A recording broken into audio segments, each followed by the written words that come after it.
ओम शांति।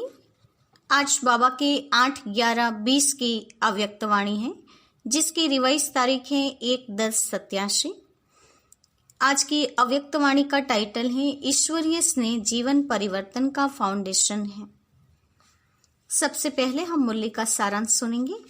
आज विशेष स्नेह सागर बाप अपने स्नेही बच्चों से मिलने आए हैं और बाप और बच्चों का स्नेह विश्व को स्नेह के सूत्र में बांध रहा है। बच्चे भी बाप समान मास्टर स्नेह सागर बन के विश्व की अनेक आत्माओं को समीप लाते जा रहे हैं। ईश्वरीय प्यार से कितनी भी अनजान आत्माएं, चाहे वो कितनी भी परिवार से वंचित होकर पत्थर समान बनने वाली आत्मा हो, लेकिन ऐसे पत्थर समान आत्माएं भी ईश्वरीय परिवार के स्नेह से पिघल पानी बन जाती हैं। ईश्वरीय प्यार की यही कमाल है। कितना भी स्नेह को किनारा करे, लेकिन ईश्वरीय प्यार चुंबक के समान स्वतः ही समीप ले आता है। ईश्वरीय स्नेह का प्रत्यक्ष फल है कि सबको सहयोगी बनाए, आपस में एक हो, आगे बढ़ने के सूत्र में बांध देता है। स्नेह पहले सहयोगी बनाता है और फिर सहजयोगी भी बन जाते हैं। ईश्वरीय स्नेह परिवर्तन का फाउंडेशन है, नींव है, या जीवन परिवर्तन का बीज स्वरूप है। ईश्वरीय स्नेह की अनुभूति का बीज पड़ जाता है तो यह बीज सहयोगी बनने का वृक्ष स्वतः ही पैदा करता रहेगा और समय पर सहयोगी बनने का फल दिखाएगा। तो बाबा ने कहा, आप भी मास्टर स्नेह के सागर विश्व सेवाधारी बच्चे, क्या कार्य करना है? ईश्वरीय परिवार के स्नेह का बीज सबके अंदर बोना है। जहाँ भी जाते हो, चाहे वो आस्तिक हो या नास्तिक, बाप को न भी जानते हो न भी मानते हो, लेकिन इतना अवश्य अनुभव करते हैं कि ऐसा ईश्वरीय परिवार का प्यार जो आप शिववंशी ब्रह्मा कुमार कुमारियों से मिलता है, यह कहीं भी नहीं मिलता। ये स्नेह प्यार साधारण नहीं है, अलौकिक प्यार है, ईश्वरीय स्नेह है, ऐसा भी अनुभव करते हैं। तो ईश्वरीय स्नेह का बीज सर्व को सहयोगी सो सहजयोगी प्रत्यक्ष रूप में समय प्रमाण प्रत्यक्ष कर रहा है और करता रहेगा। तो ईश्वरीय स्नेह के बीज डालने की सेवा करनी है। सहयोगी बनाने की शुभ भावना और शुभकामना के 2 पत्ते प्रत्यक्ष देखें। अभी यह तना वृद्धि को प्राप्त करके प्रत्यक्ष फल दिखाएगा। तो ये था आज के मुरली का सारांश। अब हम मुरली की शुरुआत करते हैं। आज की अव्यक्त वाणी का टाइटल है ईश्वरीय स्नेह जीवन परिवर्तन का फाउंडेशन है। ईश्वरीय स्नेह जीवन परिवर्तन का फाउंडेशन है। आज स्नेह के सागर अपने स्नेही बच्चों से मिलने आए हैं। बाप और बच्चों का स्नेह विश्व को स्नेह सूत्र में बांध रहा है। जब स्नेह के सागर और स्नेह संपन्न नदियों का मेल होता है तो स्नेह भरी नदी भी बाप समान मास्टर स्नेह का सागर बन जाती हैं। इसलिए विश्व की आत्माएं स्नेह के अनुभव से स्वतः ही समीप आती जा रही हैं। पवित्र प्यार व ईश्वरीय परिवार के प्यार से कितनी भी अनजान आत्माएं हों, बहुत समय से परिवार के प्यार से वंचित पत्थर समान बनने वाली आत्मा हो, लेकिन ऐसे पत्थर समान आत्माएं भी ईश्वरीय परिवार के स्नेह से पिघल पानी बन जाती हैं। यह है ईश्वरीय परिवार के प्यार की कमाल। कितना भी स्वयं को किनारे करें, लेकिन ईश्वरीय प्यार चुंबक के समान स्वतः ही समीप ले आता है। इसको कहते हैं ईश्वरीय स्नेह का प्रत्यक्ष फल। कितना भी कोई स्वयं को अलग रास्ते वाले माने, लेकिन ईश्वरीय स्नेह सहयोगी बनाए, आपस में एक हो, आगे बढ़ने के सूत्र में बांध देता है। ऐसा अनुभव किया ना? स्नेह पहले सहयोगी बनाता है, सहयोगी बनाते बनाते स्वतः ही समय पर सर्व को सहजयोगी भी बना देता है। सहयोगी बनने की निशानी है, आज सहयोगी हैं, कल सहजयोगी बन जाएंगे। ईश्वरीय स्नेह परिवर्तन का फाउंडेशन नींव है अथवा जीवन परिवर्तन का बीज स्वरूप है। जिन आत्माओं में ईश्वरीय स्नेह की अनुभूति का बीज पड़ जाता है, तो यह बीज सहयोगी बनने का वृक्ष स्वतः ही पैदा करता रहेगा और समय पर सहजयोगी बनने का फल दिखाई देगा। क्योंकि परिवर्तन का बीज फल जरूर दिखाता है। सिर्फ कोई फल जल्दी निकलता है, कोई फल समय पर निकलता है। चारों ओर देखो, आप सभी मास्टर स्नेह के सागर विश्व सेवाधारी बच्चे क्या कार्य कर रहे हों। विश्व में ईश्वरीय परिवार के स्नेह का बीज बो रहे हों। जहां भी जाते हों, चाहे कोई नास्तिक हो व आस्तिक हो, बाप को न भी जानते हो, न भी मानते हो, लेकिन इतना अवश्य अनुभव करते हैं कि ऐसा ईश्वरीय परिवार व प्यार जो बाप शिववंशी ब्रह्मा कुमार कुमारियों से मिलता है, यह कहीं भी नहीं मिलता। और यह भी मानते हैं कि यह स्नेह व प्यार साधारण नहीं है, यह अलौकिक प्यार है व ईश्वरीय स्नेह है। तो इनडायरेक्ट नास्तिक से आस्तिक हो गया ना। ईश्वरीय प्यार है तो वह कहाँ से आया? किरणें सूर्य को स्वतः ही सिद्ध करती हैं। ईश्वरीय परिवार, अलौकिक स्नेह, निस्वार्थ स्नेह स्वतः ही दाता बाप को सिद्ध करता ही है। इनडायरेक्ट ईश्वरीय स्नेह के प्यार द्वारा स्नेह के सागर बाप से संबंध जुट जाता है, लेकिन जानते नहीं हैं।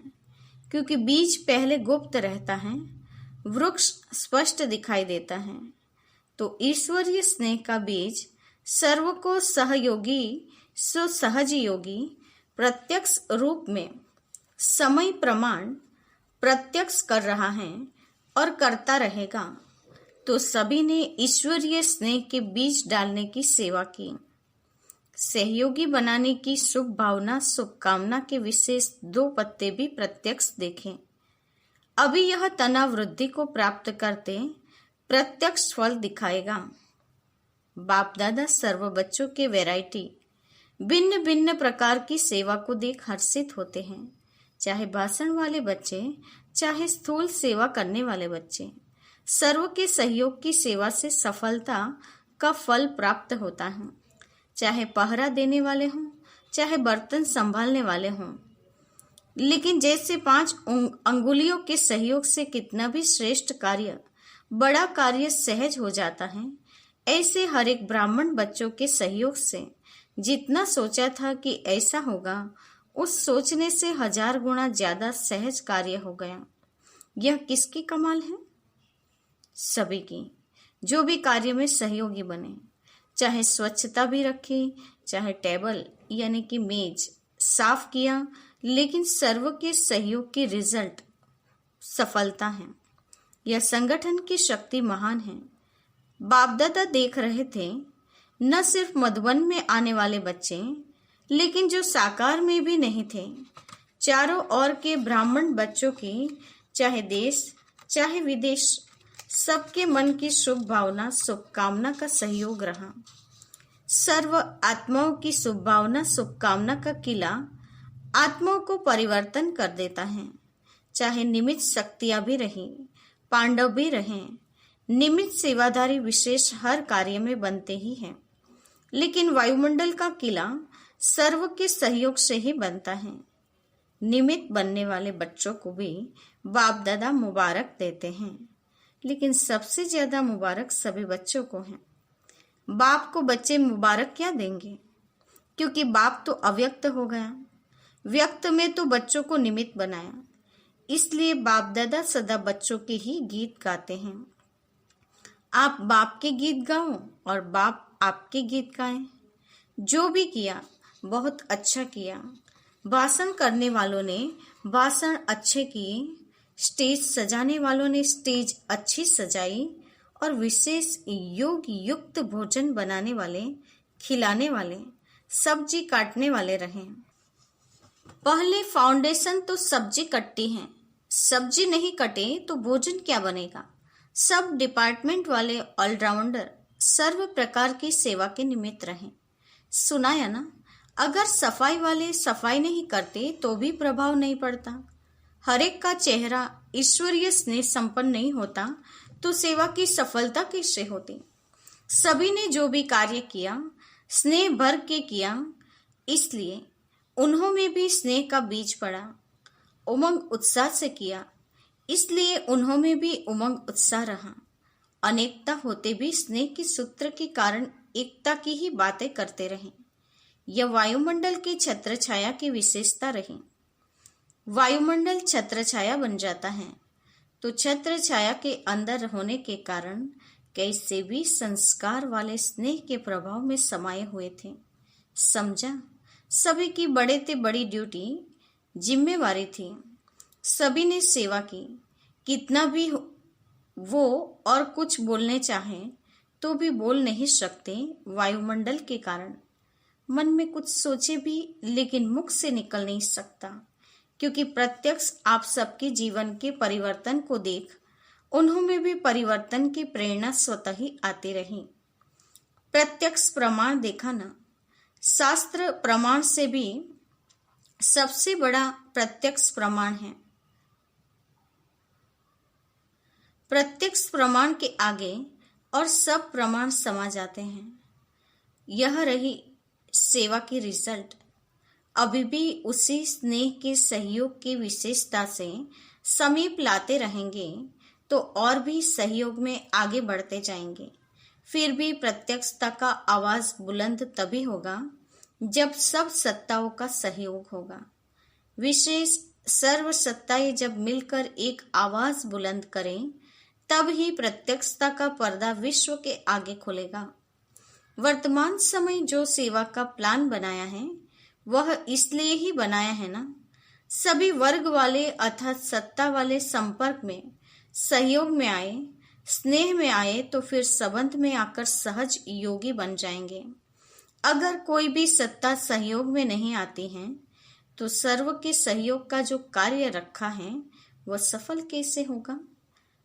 अभी फाउंडेशन पड़ा विशेष सत्ता का। धर्म सत्ता सबसे बड़े ते बड़ी सत्ता है ना, उस विशेष सत्ता द्वारा फाउंडेशन आरंभ हुआ। स्नेह का प्रभाव देखा ना।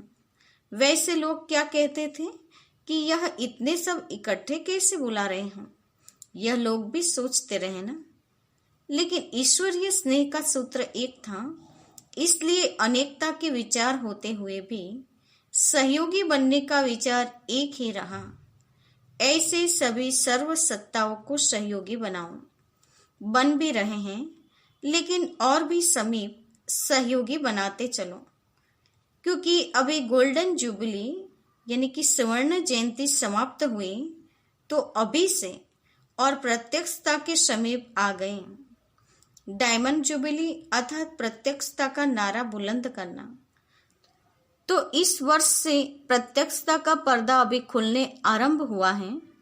एक तरफ विदेश द्वारा भारत में प्रत्यक्षता हुई, दूसरी तरफ निमित्त महामंडलेश्वरों द्वारा कार्य की श्रेष्ठता की सफलता।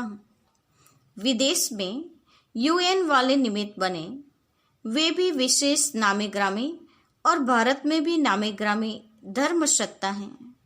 तो धर्म सत्ता वालों द्वारा धर्म आत्माओं की प्रत्यक्षता हो। यह है प्रत्यक्षता का पर्दा खुलना, आरंभ होना।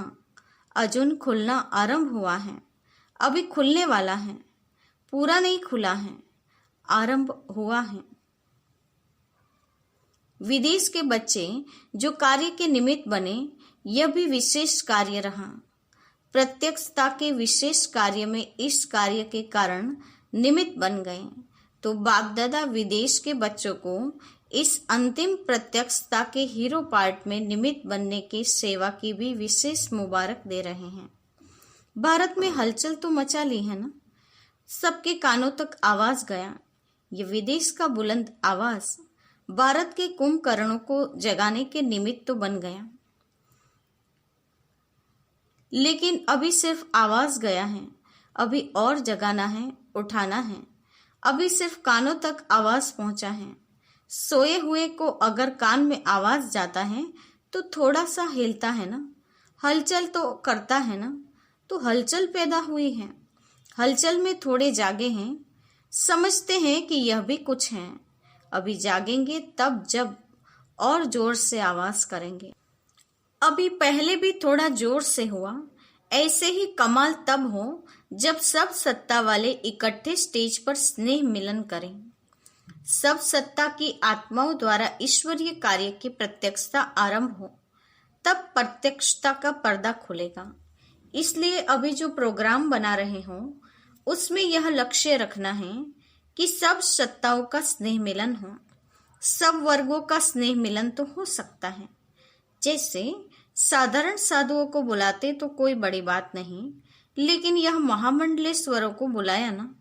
ऐसे तो शंकराचार्य की भी इस संगठन में और ही शोभा होती, लेकिन अब उसका भी भाग्य खुल जाएगा। अंदर से तो फिर भी सहयोगी हैं। बच्चों ने मेहनत भी अच्छी की है, लेकिन फिर भी लोक लाज तो रखनी पड़ती है। वह भी दिन आएगा जब सभी सत्ता वाले मिल करके कहेंगे कि श्रेष्ठ सत्ता, ईश्वरीय सत्ता, आध्यात्मिक सत्ता है तो एक परमात्मा सत्ता ही है। इसलिए लंबे समय का प्लान बनाया है ना। इतना समय इसलिए मिला है कि सभी को स्नेह के सूत्र में बांध समीप लाओ। यह स्नेह चुंबक बनेगा जो सब एक साथ संगठन रूप में बाप की स्टेज पर पहुंच जाए। ऐसा प्लान बनाया है ना। अच्छा, सेवाधारियों को सेवा का प्रत्यक्ष फल भी मिल गया, नहीं तो अभी नंबर नए बच्चों का है। आप लोग तो मिलन मनाते मनाते अब वानप्रस्थ तक पहुंच गए हो। अभी अपने छोटे भाई बहनों को टर्न दे रहे हो। स्वयं वानप्रस्थी बने तब औरों को चांस दिया। इच्छा तो सबकी बढ़ती ही जाएगी। सब कहेंगे अभी भी मिलने का चांस मिलना चाहिए। जितना मिलेंगे उतना और इच्छा बढ़ती जाएगी। फिर क्या करेंगे? औरों को चांस देना भी स्वयं तृप्ति का अनुभव करना है, क्योंकि पुराने तो अनुभवी हैं, प्राप्ति स्वरूप हैं। तो प्राप्ति स्वरूप आत्माएं सर्वों पर शुभभावना रखने वाले, औरों को आगे रखने वाले हों। यह समझते हो हम तो मिल लेवे। इसमें भी निस्वार्थ बनना है। समझदार हो, आदि मध्य अंत को समझने वाले हों, समय को भी समझते हो, प्रकृति के प्रभाव को भी समझते हो, पाठ को भी समझते हो। बाप दादा भी सदा ही बच्चों से मिलने चाहते हैं। अगर मिलने चाहते तो पहले बाप चाहता, तब बच्चे भी चाहते। लेकिन बाप को भी समय को भी प्रकृति को देखना पड़ता है ना। जब इस दुनिया में आते हैं तो दुनिया की सब बातों को देखना पड़ता है। जब इनसे दूर अव्यक्त वतन में है तो वहां तो पानी की, समय की, रहने आदि की प्रॉब्लम या समस्या ही नहीं। गुजरात वाले समीप रहते हैं तो इसका भी फल मिला है ना। यह भी गुजरात वालों की विशेषता है कि सदैव एवर रेडी रहते हैं। हाजी का पाठ पक्का है और जहां भी रहने का स्थान मिले तो रह भी जाते हैं। हर परिस्थिति में खुश रहने की भी विशेषता है। गुजरात में वृद्धि भी अच्छी हो रही है। सेवा का उमंग उत्साह स्वयं को भी निर्विघ्न बनाता, दूसरों को भी कल्याण करता है। सेवा भाव की भी सफलता है। सेवा भाव में अगर अहम भाव आ जाता तो उसको सेवा भाव नहीं कहेंगे। सेवा भाव सफलता दिलाता है, और अहम भाव अगर मिक्स होता है तो मेहनत भी ज्यादा, समय भी ज्यादा, फिर भी स्वयं की संतुष्टि नहीं होती। सेवा भाव वाले बच्चे सदा स्वयं भी आगे बढ़ते और दूसरों को भी आगे बढ़ाते हैं। सदा उड़ती कला का अनुभव करते हैं। अच्छी हिम्मत वाले हैं। जहाँ हिम्मत है वहाँ बाप दादा भी हर समय कार्य में मददगार हैं। महारथी तो है ही महादानी। जो भी महारथी सेवा के प्रति आए हैं, महादानी वरदानी होना, औरों को चांस देना, यह भी महादान वरदान है। जैसा समय वैसा पाठ बजाने में भी सब सिकिलदे बच्चे सदा ही सहयोगी रहे हैं और रहेंगे। इच्छा तो होगी क्योंकि यह शुभ इच्छा है, लेकिन इसको समाने भी जानते हो, इसलिए सभी सदा संतुष्ट हैं। बाप दादा भी चाहते हैं कि एक एक बच्चे से मिलन मनावे और समय की सीमा भी नहीं होनी चाहिए, लेकिन आप लोगों की दुनिया में यह भी सीमाएं देखनी पड़ती हैं। नहीं तो एक एक विशेष रत्न की महिमा अगर गाए तो कितनी बड़ी है। कम से कम एक एक बच्चे की विशेषता का एक एक गीत तो बना सकते हैं। लेकिन इसलिए कहते हैं वतन में आओ जहां कोई सीमा नहीं।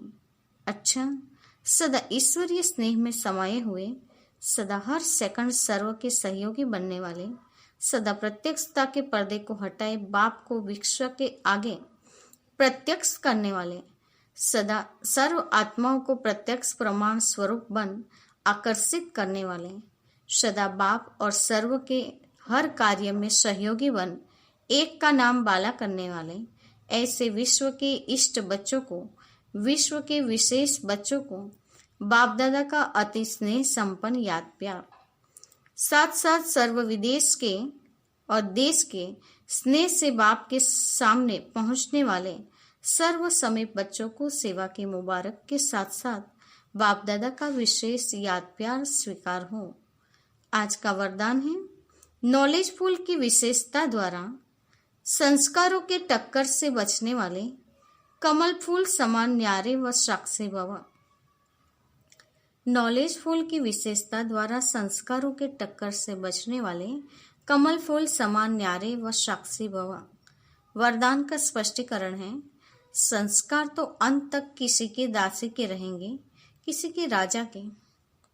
संस्कार बदल जाए ये इंतजार नहीं करो, लेकिन मेरे ऊपर किसी का प्रभाव न हो, क्योंकि एक तो हर एक के संस्कार भिन्न हैं, दूसरा माया का भी रूप बनकर आते हैं। इसलिए कोई भी बात का फैसला मर्यादा की लकीर के अंदर रहकर करो। भिन्न भिन्न संस्कार होते हुए भी टक्कर न हो, इसके लिए नॉलेजफुल बन कमल पुष्प समान न्यारे व साक्षी रहो। तो बाबा ने कहा कि संस्कार बदल जाए इस इंतजार में नहीं रहना है, लेकिन मेरे ऊपर किसी का कोई प्रभाव न पड़े ये देखते हुए मर्यादा में रहकर फैसला या निर्णय करना है। तो भिन्न भिन्न संस्कार वाले होते हुए भी किसी के साथ टक्कर में नहीं आना है, नॉलेजफुल बनकर रहना है, तो कमल पुष्प समान न्यारे और साक्षी बन सकेंगे। आज का स्लोगन है, हठ व मेहनत करने के बजाय रमणीकता से पुरुषार्थ करो। हठ व मेहनत करने के बजाय रमणीकता से पुरुषार्थ करो। अच्छा, ओम शांति।